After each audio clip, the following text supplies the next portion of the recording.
Welcome to PC Woods Kids Tech Talk. Today we're looking at the Sapphire Pure Fusion Mini ITX board. This is a little micro ITX board that has an APU processor from AMD. So for those of you that don't know what an APU is, that's the Accelerated Processing Unit that AMD has come out with. The E350 specifically is what this board has. Supports lots of memory, 4 gigs as you can see of memory on there. And this is using a 40nm architecture CPU. It's a very tiny one, dual core, 1.6 gigahertz. It's got some level 2 cache on it. It's got an integrated or fused video processing core on there as well, so you're going to have some video support integrated on this board, so you don't need to necessarily install a separate video card, even though this board does have a PCI Express 16X slot on there.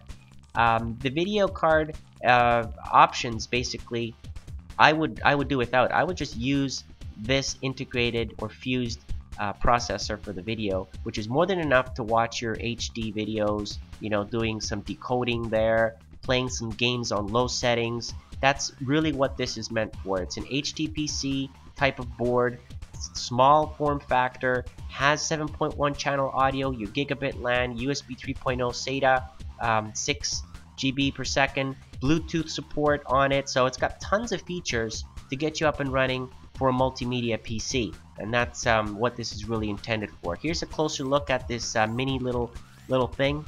As you can see, what Sapphire has done here on this is they've done away with the regular DDR memory slots and put in these SO-DIMM slots instead. Okay, so you see these tiny little memory slots. They're a little bit more expensive on average, I guess, than the regular memory, but they've saved space on there that way and added some more SATA connectors at the back. So that's pretty nice. In the middle, you've got your APU, so the processing unit is right there in the center, integrated, and right beside it there where you see the Sapphire heatsink, that's the AMD E350 chip is under there as well. Okay, they've got also, you can see that little LED there for debugging purposes. Pretty interesting that Sapphire added that on this board. This is not really something that you want to overclock though. Here, as you can see, there are some slots, one PCI Express slot, one mini PCI Express 1X slot as well, so you can have like your Wi-Fi on there. I would have liked to see the Wi-Fi built in, but not in this case. You can see it's got HDMI, DVI, VGA, USB 3.0, gigabit LAN. There's your Bluetooth at the top there. eSATA, some more USB 2.0 connectors, which is great. You need lots of USB connectors, which is nice. And well, there's SATA connectors at the back, like I mentioned.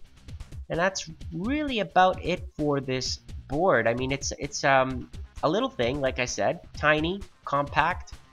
This is really what you should be using if you're building a multimedia PC or a spare tiny PC for the home or office. In the box, you're going to get the driver CD, of course, manual, SATA connectors, and your IO shield plate. That's the bottom line. Now, when it comes to benchmarks, I'm not going to do some heavy benchmarks. That's not what this is meant for. Okay, so don't expect here frames per second. If you're going to be playing with this on some games, sure, you can play on some games. Just keep in mind that this is like a netbook type of board, right? Something that you would use for a netbook. So what would you install in a netbook, for example? And treat it that way. Treat it that way instead. Now, of course, you can upgrade the video and get higher benchmark results. But really, I've seen that these types of games work very well if you play on low settings, maybe even medium settings. Okay, so those are some examples on what you could use this board for if you're using it for more than just watching movies and stuff like that. When it comes to temperatures, 40 degrees Celsius on idle, about 34 watts uses, and at full load, 60 degrees Celsius, and it uses about 50 watts. Okay, so it's still low wattage, which is really what it's meant to do, right? Not use a lot of energy and give you the basic necessities. So really a lot of pros coming out of this because of that. Lots of support for newer technologies, which is good. Compact little thing, like I said, but it uses those SO-DIMM memory slots. So I'd like to thank Sapphire for providing it, and I hope you enjoyed this video, and thank you for watching.